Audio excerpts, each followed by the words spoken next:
Hello and welcome back. I'm glad that you've tuned in, and I'm so grateful that you've chosen to click on this channel as I share with you the op-ed that Meghan wrote for the New York Times. So let's just go straight into this. So the Duchess of Sussex wrote, "It was a July morning that began as ordinarily as any other day. Make breakfast, feed the dogs, take vitamins, find that missing sock, pick up the rogue crayon that rolled under the table, throw my hair in a ponytail before getting my son from his crib. After changing his diaper, I felt a sharp cramp. I dropped to the floor with him in my arms, humming a lullaby to keep us both calm. The cheerful tune, a stark contrast to my sense that something was not right." Meghan went on to say, "I knew as I clutched my firstborn child that I was losing my second. Hours later, I lay in a hospital bed holding my husband's hand.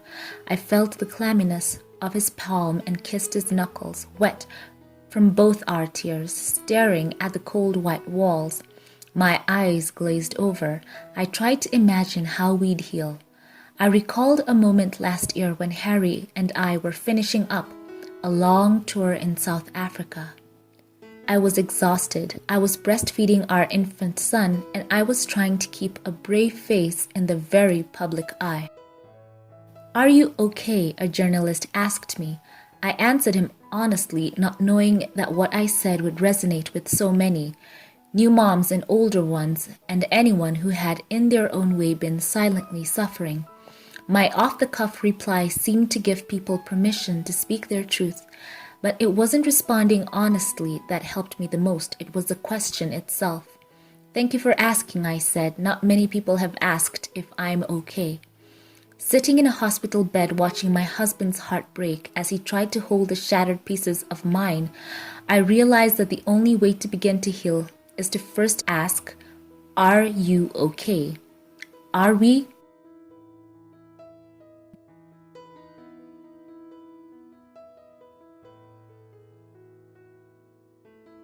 In 2020, in moments both fraught and debilitating, we've heard all the stories. A woman starts her day as normal as any other, but then receives a call that she's lost her elderly mother to the pandemic. A man wakes feeling fine, maybe a little sluggish, but nothing out of the ordinary. He tests positive, and within weeks he, like hundreds of others, has passed. A young woman named Breonna Taylor goes to sleep just as she's done every night before, but she doesn't live to see the morning because a police raid turns horribly wrong. George Floyd leaves a convenience store not realizing he will take his last breath.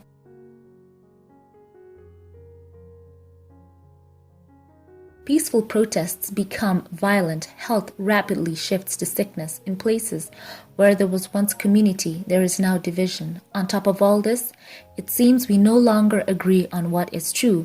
We aren't just fighting over our opinions of facts. We are polarized over whether the fact is in fact a fact. We are at odds over whether science is real. We are at odds over whether an election has been won or lost.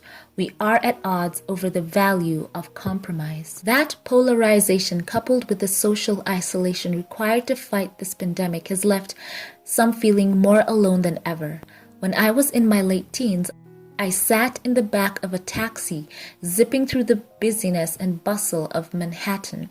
I looked out the window and saw a woman on her phone in a flood of tears. She was standing on the sidewalk, living out a private moment very publicly.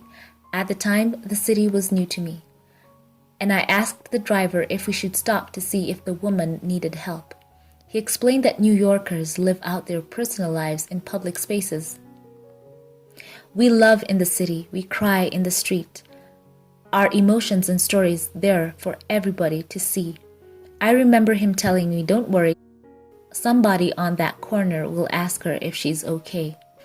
Now, all these years later, in isolation and lockdown, grieving the loss of a child, the loss of my country's shared belief in what is true, I think of that woman in New York. What if no one stopped? What if no one saw her suffering? What if no one helped?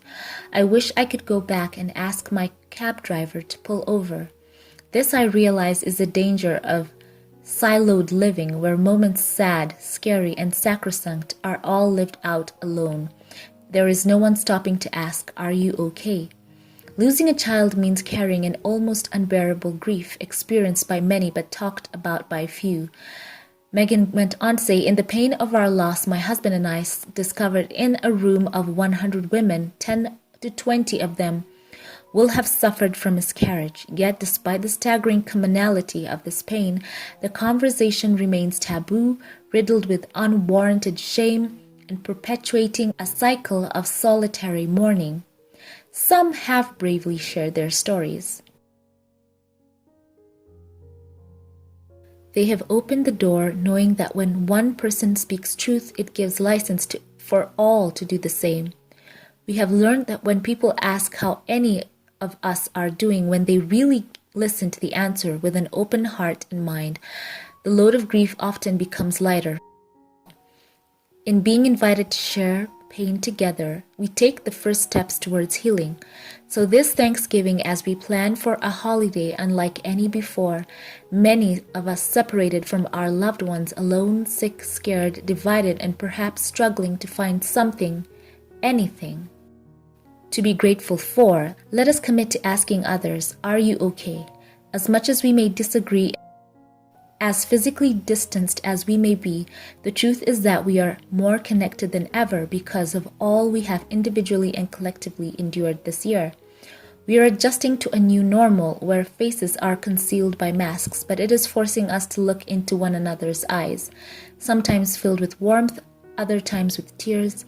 For the first time in a long time, as human beings, we are really seeing one another. Are we okay?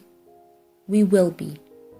So there we have it. Wow, how personal was this op-ed about her own experience, and people are expressing so much support and gratitude to the Duchess of Sussex for sharing such a deeply personal story on such a public scale. And she has gone through such online harassment and bullying that has been on a whole scale, and to show this strength once again to share such a personal story, it shows just a great testament to the strength and the spiritual strength that her and her husband have. And as I said before, I'm so glad for the love and the outpourings of support for them from all over, from you in the comments section.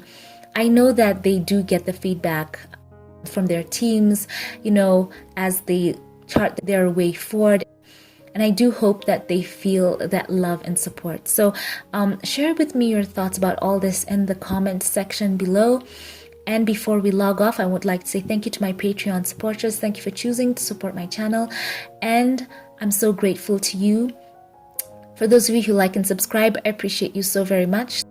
And as always, I'd like to share with you the Patreon comment of the day. And this one, it's from my Patreon supporter, just in line with the words that we have heard there that I've read from Duchess Meghan, that your encouragement means so much. So this is a comment that I feel will just sum up all your thoughts so well, from Anna Thorne. And she says, "Stay strong, Meghan Markle." So indeed, we wish her well. And I'm glad you shared, Anna. And I'm grateful to all of my Patreon supporters. Thank you for leaving your thoughtful comments as always, and for your support for my channel. I appreciate you all so very much. Thank you for watching this. I'm so glad to have shared it with you. And I will catch you in the next one. Have a blessed one.